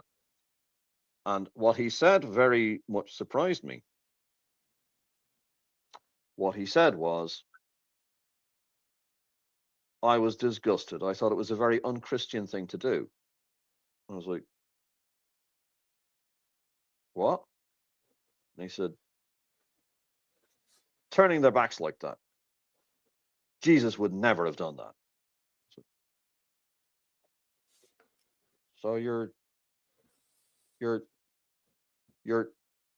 actually annoyed with the ancient order of Hibernians. He's like, yes, very unchristian. And that Oh, affected you. okay. I was kind of expecting you to be annoyed with the gays. He said, well, the gays are gays, but Jesus said that you should always forgive the sinner, and Jesus, Yeah. uh, stopped the crowd from casting stones at the woman taken in adultery. This kind of thing. Yeah. Like, holy shit, Dad's a liberal. So, That affected you. well, It opened it yeah, it opened your you mind know, up. That's good. Yeah. yeah, yeah. Again, a good I mean, story. You're answering these questions with stories. Ray, I'm for anecdotes, stories, and tangents. So you really illustrated it. But now, yeah. when did you discover the wake? Is it in the midst of all those people like Brendan, John, Nash, and David, or is it post on your own? Where did the wake come in on your life? Well, I mean, it was after I came back from the Middle East, and I'd started teaching in DCU, and Dublin were playing Monaghan in the Gaelic football. So I went into Kennedy's on Westland Row. I was rooting for Monaghan because, being from Wicklow, like most Wicklow people, I instinctively hate Dublin. You know, I think I was saying this on the way out of Sweeney's. Wicklow people instinctively detest Dublin in the same way that Canadians instinctively detest Americans, and in the same way that New Zealanders instinctively detest Australians, and Scottish people instinctively detest English people, but not as much as Welsh people detest English people. It's the thing of like, don't confuse us with the big noisy neighbors. Yeah. Yeah. And that's particularly the case because Wicklow is a rural mountainous county. And when you're standing on the Wicklow Mountains, you can look down on Dublin and you can see at night the sort of the city lights of Dublin. And it's like, we can't even enjoy the fucking stars anymore. You bastards have, just put up so much light pollution. Anyway, so I was rooting for Monaghan. Monaghan duly got thrashed by Dublin. but I noticed this gentleman sitting beside me with white hair, wearing a lab coat and a bow tie, drinking a pint of Guinness and stealing glances. And I said to myself, there is something vaguely Joycean about this guy. So I said to him, I see Bloomsday has come late this year because this was in August. And Yeah. he said, "Oh yes, yes. Well, we had a wonderful time. It was you should have been there." And I said, "Oh, well, I was just joking. Are you actually into James Joyce?" I said, "Oh yes, I'm over from Sweeney's." Like, the Sweeney's? So yes, yes. We have readings there. You should come and join. Oh, that was Ah, fun. First time I met wait, what? PJ. So that's where you met PJ. Was at what was it at Mhm. again? It, The Dublin Monaghan football game. okay, the Not football at the game. game, in Kennedy's. Yeah, I don't okay, think he was particularly watching it. you mean in a bar you met PJ. In Kennedy's. Yeah, yeah, yeah. Yeah. Okay. Now that's And what year is that's how that? I learned about. Oh, that was about 2.5 years ago. Oh my God. So Yeah. you had never even cracked Finnegan's Wake until 2.5 No, years but ago? it no, but it had been kind of hanging around in my mind, and it You had knew of nothing to it, do but with Sweeney's. Oh, I knew of it. Yeah, yeah. I'd you never knew read of it. it, but you hadn't bought a copy and you weren't really pursuing it. Mm. Then But there was once you go to no, no, no, Sweeney's, okay, go ahead. no, no, no. There was one thing, and bizarrely enough, it was a Pogues song. Oh my God, you're kidding. No, Which song? it's on the album called Hell's Ditch. Okay. And what do they And I reference the think the way? song I think the song no, but I think the song is called Rainbow Man. Uh-huh. And if I may be wrong, I hope no Pogues sort of scholars out there are gonna get out the torches and pitchforks if I get this wrong. But I believe Rainbow Man is a song that sort of tries to combine Irish uh, nationalist tropes and themes with the Aboriginal Dreamtime. And it sort of references life in Australia. There's a beautiful line in it, now bush, now city. You know, Yeah. you if you think about cities like Melbourne, you know, in the 1830s, it is a tiny village of British colonists in a hinterland with a hinterland that's still Aboriginal. 50 years later, that's the lifetime of one human being. Melbourne is the second largest city in the British Empire Wow. because there's been a gold boom, you know? And that sort of colossal change, it must be incredibly dislocating. It must be it's like Alice in Wonderland, Alice finding herself 10 feet tall and this kind of thing, or shrinking down to the size Yeah. of an atom or whatever, it's absolutely disorientating. Yeah. And I found myself thinking, well, I don't know much about Finnegan's Wake, but it must be a bit like this. You had a hunch by reading this dream thing. This is kind of Mm. waking. Now, were you a Pogues fan all along? Did you Oh know? yeah, yeah, yeah. Oh So yeah. I've been a Pogues you fan since I was a teenager. did you see the documentary on Shane called Crock of Gold? Is that the one where he's wandering around at night Anyways, saying anyways, feebly, Where's the pub? It's Where's the Julian. pub?" Yeah, it's Julian Temple's doc, and it has footage of James Joyce in it. And at Shane's funeral, they held up Finnegan's Wake like it was a host. You can see the picture in on Google Images. Do you know that? Well, I remember watching it on RTE News in the Yeah, evening and feeling very disgruntled because I had to teach that day and seeing PJ and a lot of the characters from Sweeney sort of dancing yeah, in Westland Row. I found myself thinking, damn it, I should have been there. yeah. So, But anyways, and the woman who comes to Sweeney's, I've interviewed her. She made a movie about Joyce's daughter dancing. She's Shane McGowan's wife's yoga teacher. You should meet her. She's really amazing, Joycean. you mean I'll Natasha? introduce I'll introduce you to her. I forgot her first name. Anyways, I'll introduce you to her. Okay, so now you've only been reading The Wake for about 2 years through About that, yeah, yeah. PJ's, and it was only you. Did you try to read it on your own, or did you know you have to read it out loud with a group of people? I didn't know I had to read it out loud in company, but I did feel instinctively that reading it out loud would be far wiser. How by a hunch I'm or not a someone fan of the by a hunch or someone told you that Joyce said you got to no read by out a loud hunch. by a hunch. No, Okay. by a hunch, by a hunch. No, And the Ray, hunch goes back I've to sorry. No, I've read Finnegan's Wake for 30 years. I Hmm. know and have heard some of the best readers of the Wake. You rate in the top 5 ever. Did you take Mm, thanks very acting much. lessons?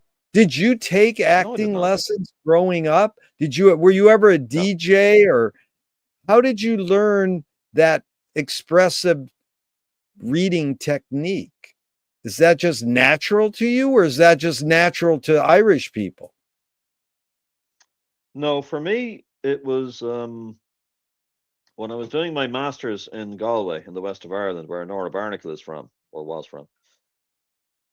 Uh, you'd be down at near the harbour at the bus station waiting for a bus to Dublin, and that's where you would find a lot of the hobos and homeless drunks. Well, actually, no, they weren't actually homeless. A lot of them, because the housing crisis hadn't started then. This was in the late 90s. But they were, the kind of people, they'd be on social welfare and they would spend it all on cheap vodka and cider. They weren't dangerous people. They weren't, crack addicts or they weren't on anything strong. They were just drunks. But a lot of them were Gaelgari, you know? I don't know what that word They is were, you just said. They're what? uh, a Gale? Gaelgar is a native speaker of the Irish language. I got you. Okay. A lot of these sort of homeless drunks or well, drifting drunks, they were native Irish speakers who they would have been in their 50s and 60s at the time, you know. And Yeah. in the recession in the 1980s, they'd found themselves unemployed and they just drifted into kind of alcoholism and, depression and so on. So a lot of them Yeah. had mental issues. And you would hear them speaking to each other in a strange mix of English and Irish. And quite a lot of the time, you couldn't really follow exactly what they were saying, but you knew they were saying something. It's like, Shakespeare has in King Lear the line is life is a tale told by an idiot, full of sound and fury, signifying nothing. And these were tales told by idiots, yes, full of sound and fury, yes, but they signified something. These people were trying to say something. They were trying to, maybe they were, maybe they were laughing at you, maybe they were mocking at you, maybe they were arguing with each other, maybe they were talking with invisible enemies, maybe they were Yeah. telling stories about their childhoods. It was a very Yeah. post-colonial moment because I didn't have enough Irish on me, as we would say. Gael Gumsa. There wasn't enough Irish for me to sort of be able to figure out what exactly they were saying. And if you add in the alcohol and possibly marijuana, something like But that. you were Uh, basically observing, or were you oh yeah, bonding with them by talking? You were just no, standing there. You no, were I a was just, list. yeah, I was a passive observer and listener. So they gave But you sort of a workshop on how to express, the wake. essentially, yeah, when again, it's a bit like the poor mutilated war veteran in Spain. You know, when uh, whenever I open a page of the wake, it's their voices I want to kind of come out. I got you. You had in-house training. So you mean you heard the same sort of thing in Spain when you were there? You heard the street people, the drunks. Mm, yeah, Yeah, very much. yeah. And there's a great Spanish group called Martires del Compás, which means the martyrs of rhythm, and they have a song called Laura Vicentino about a drunk on the way home from a night out, and he's so drunk that he's allowed himself to come out of the closet, so he's blowing kisses at any handsome man that he passes, Yeah. which he would never do if he were sober, because you know well, no, no, no, no, I'm not American. No, no, I'm an ordinary guy, kind of thing. It's a very Almodovar, if you know Pedro Almodovar's films. Of course. It's a very Almodovar kind of moment, But the thing of the wretched street people, the drunks, the homeless people, the drug addicts, the people who are kind of living around the margins of the law,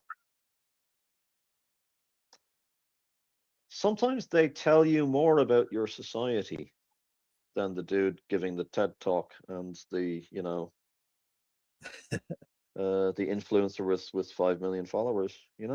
Dude, DeVray, that's so I spent half my life waiting at the light at Lincoln in Venice, 7 blocks from the beach in Venice, California. And we have a lot of homeless people, street musicians, and I've befriended a lot of them over 45 years. And my favorite is Hmm. you're sitting at the corner waiting for the light to change on my bicycle, and there's the homeless wino in the gutter smiling, and everybody who's straight are in their cars all tense. I like, what's right with this picture? This guy's got slack and is appreciating life, and the other people are like all tense in their cars. So, I Hmm. asked for 90 minutes and we already went over 15. But I want to first of all propose a part two so we can get deeper into Joyce. But can you go a little Oh, longer okay. right now? Can you go a little longer right now, or do you want to close out part one now? Well, I mean, a little longer. Would you mean like another 15 minutes, Yeah, or let's what, go. or 10 minutes? We let's go Well, another it's 10 20. minutes. It is 20 past 12 here, so Right. Well, let's you just can get let's up in go the just morning. go a couple, let's just go a couple more in the Joyce Okay, regard, doke. because we could go. The three questions I asked you about you writing your fiction. What Hmm. what role, your guess, your hunch, what role did intention play in Joyce's creative process writing?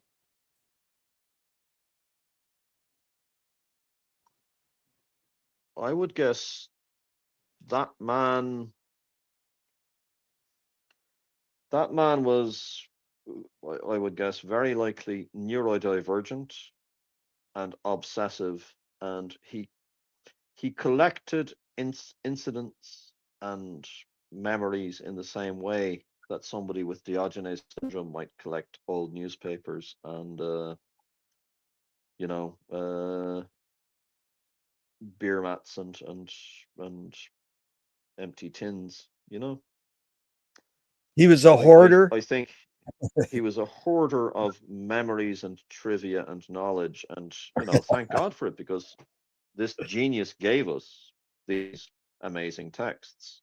Yeah, He was, yeah, I'm quite convinced he was neurodivergent. He had that strategic vision. He was able to sort of say, I am building a universe, yeah, and everything will fit in. yeah, Everything, no matter how tiny and mundane and unimportant, everything. I will find a place for everything, you know? yeah. Tolkien was a bit like that, you know? Um, It's really well put. He had a I would vision. He was, argue, I would argue, yeah, I would argue again, Almodovar in Spain, quite like that. And, you know, um, in Russia, I would suggest, yeah, Chekhov, yeah. very similar. You You know, meet peasants, for Almodovar. example. Every detail is there. Yeah, Pedro. The one thing about Venice, California, and the boardwalk is these important celebrities, filmmakers, and musicians are walking on the boardwalk to hang out in Venice. Pedro was Hmm. walking one day, and I just zoom up to him on my bike, and I go, "Dude, what's the function of cinema?" And we had this amazing talk for 10 minutes, and then his handler sort of goes, "Okay, we got to move on now." Who else I did there was Zizek. It's amazing. So I love you brought up Pedro and Chekhov. Oh, the Slovenian dude. Yeah, Yeah, yeah, yeah. Okay, because yeah, he's yeah. he's into Beck more than Joyce. But anyways, I love that you used the word visionary because that's what Joyce was as a visionary. Now, the Mm. Duchamp is interesting because Duchamp and Joyce had connections in Paris. They were hanging out, and there's a lot of crossover. Duchamp said there's no Hmm. art without an audience. How much do you think Joyce was thinking of his reader when he was writing his book, Finnegan's Wake?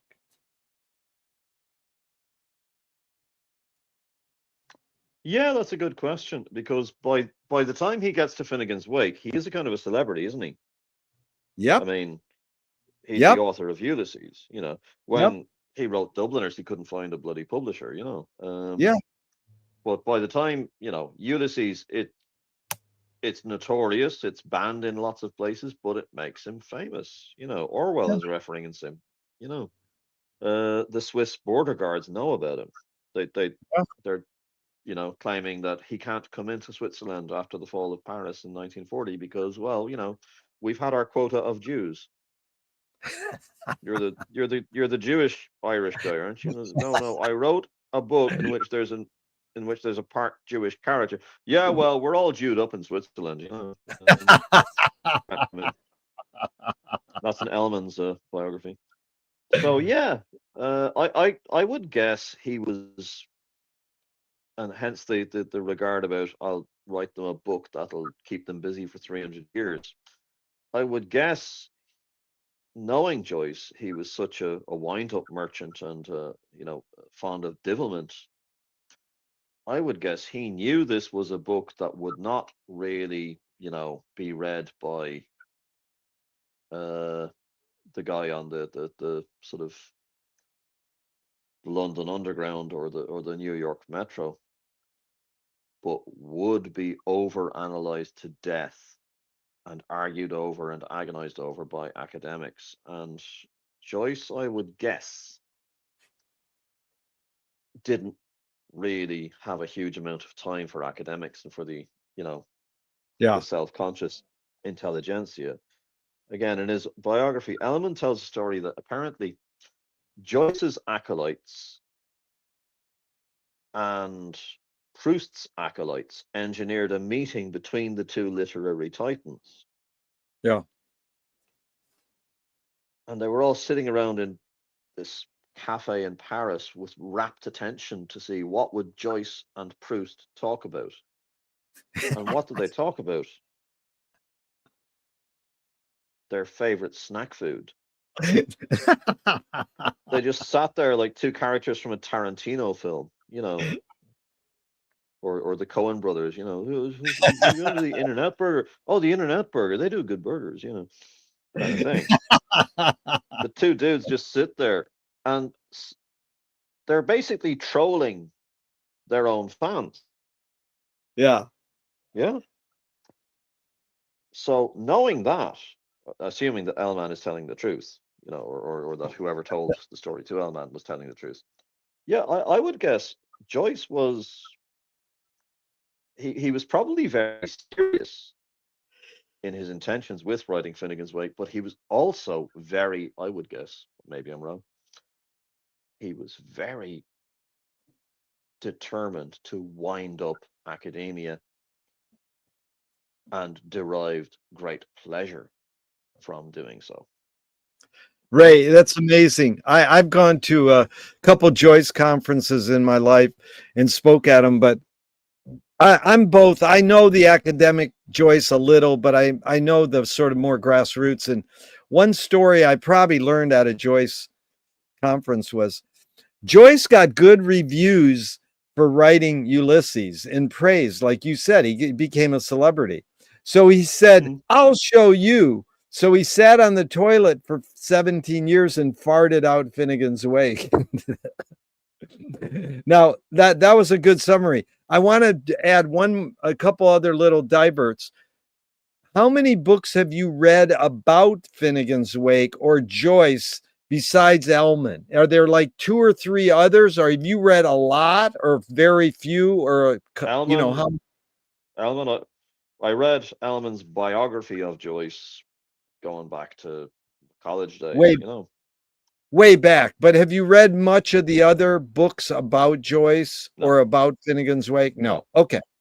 So I because read The you're Skeleton Key to Ulysses and found it very yeah useful. Yeah. yeah, but Finnegan's Wake, I deliberately haven't read any yeah, books because you're I'm smart. actually, well, I wouldn't say that, but I'm actually kind of trying to experience it in the same way that a blind person might experience jumping into the sea. Yeah. You know, I No, want to that's be surprised by stuff. I want yeah to be confused by stuff. I want yeah to have this sense of like, I have no idea. Oh, hang on. Maybe there's a tiny yeah bit of a, maybe I can detect a tiny bit of a current. yeah. Yeah. No, Ray, you're a natural for the wake because you know history. You're a history guy, and you know to study patterns and language. So 25 years ago, our Finnegan's Wake group in Venice, California is 30 years going.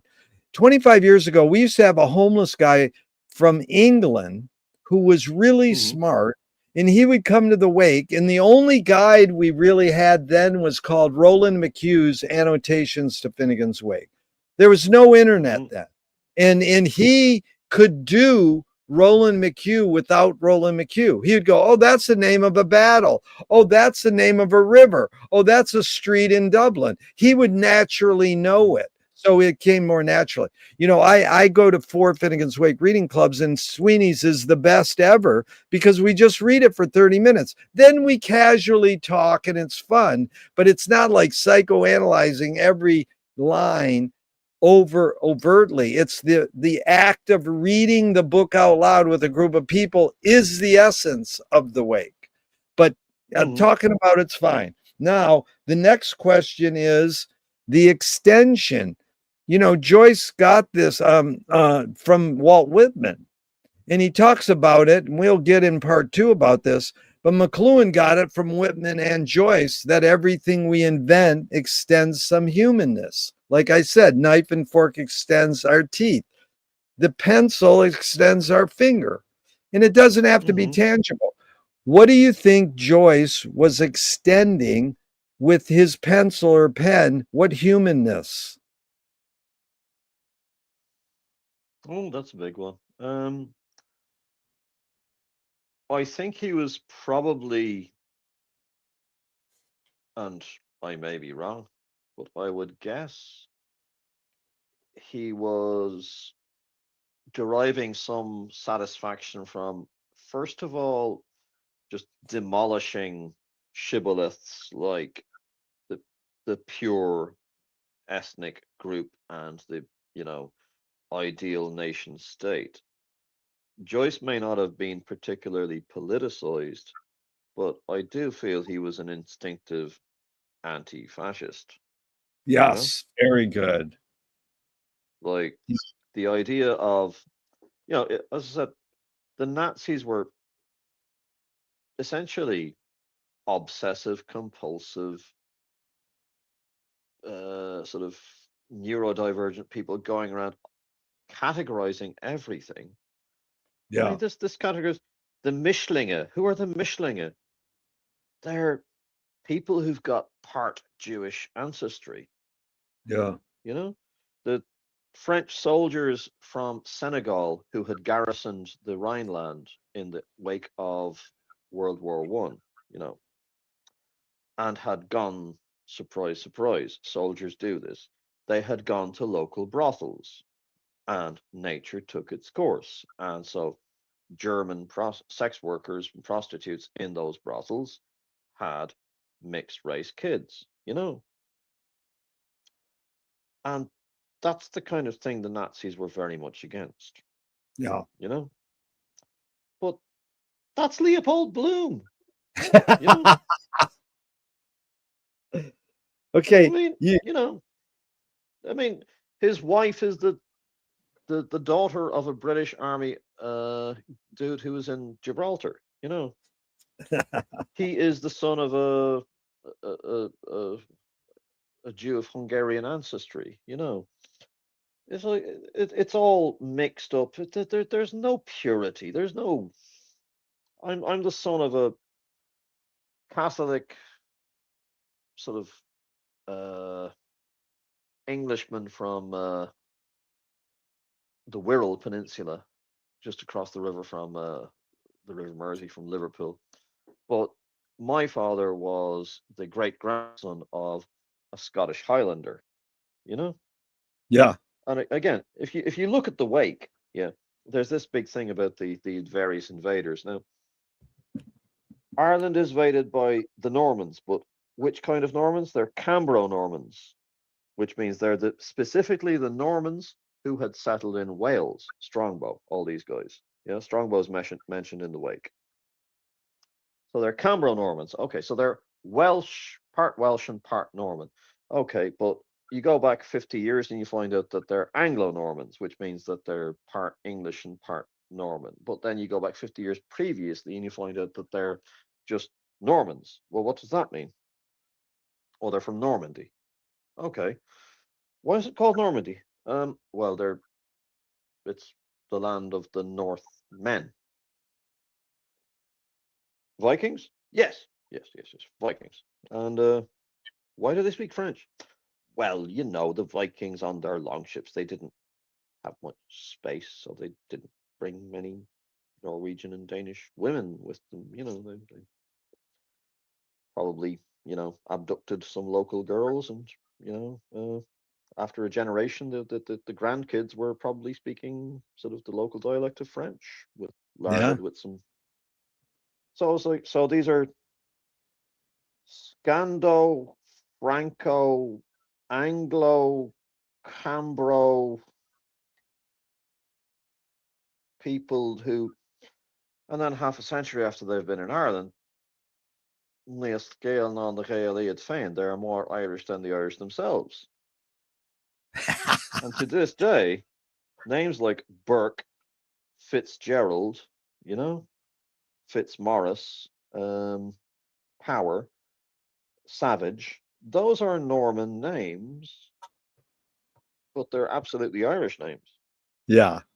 So this thing of racial purity, We're all mutts. like Joyce, yeah, we're all mongrels. I mean, We're all we all mongrels. came. Well, we all came out of Africa, in evolutionary terms yesterday. Yep. Within about 50,000 years. So I think Joyce was definitely in, making a point there that purity is just possible to obtain, and probably not worth it if you turn into a jerk like the citizen in Ulysses while you're obsessively pursuing it. Yeah. I Yeah, mean, the we're gonna citizen get is in. the closest thing we have to the villain of Ulysses, you know? Yeah. We'll get into that in part two. It's Bob Goldthwait said, "You are what you hate."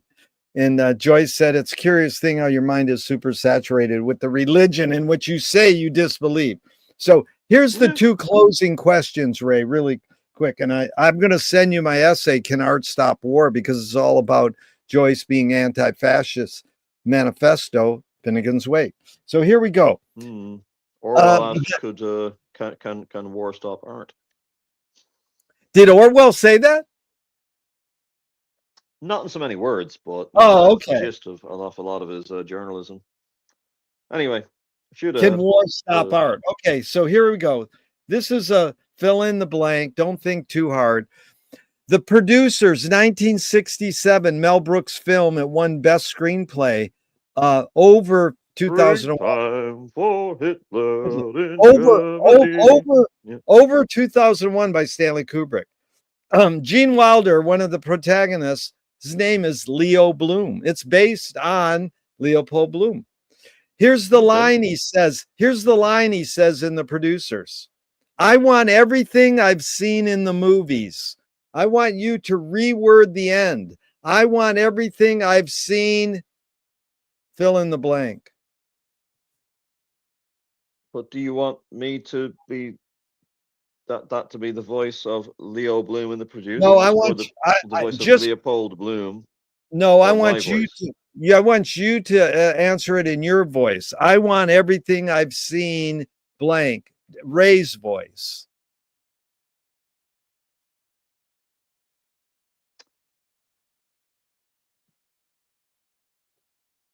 I want everything I've seen to lead to a positive outcome. I think is Oh, probably the best thing to say. to leave to a positive to a positive Yeah. outcome. Yeah. Even if That's I see something horrifying, like, yeah. a bunch of guys setting fire to a homeless dude's tent, Yeah. or somebody cutting a woman's head off with a sword, Yeah. or, you know, Yeah. uh, somebody beating his wife up. Yeah. No matter how horrifying it is that you've seen, but if you Yeah. can somehow, like, turning a mix of excrement and waste and the most foul smelling putrid horrifying stuff, but you can still turn that into compost, you can turn that into food for a Exactly. tree. Dude, that you know summarizes the wake. It's what McLuhan learned from the wake was how do you turn a breakdown into a breakthrough? How do you turn a hmm rejection into a redirection? Okay, Ray, here's the last question. Again, I really appreciate your time and energy. You really enlightened me, and this was a lot of fun.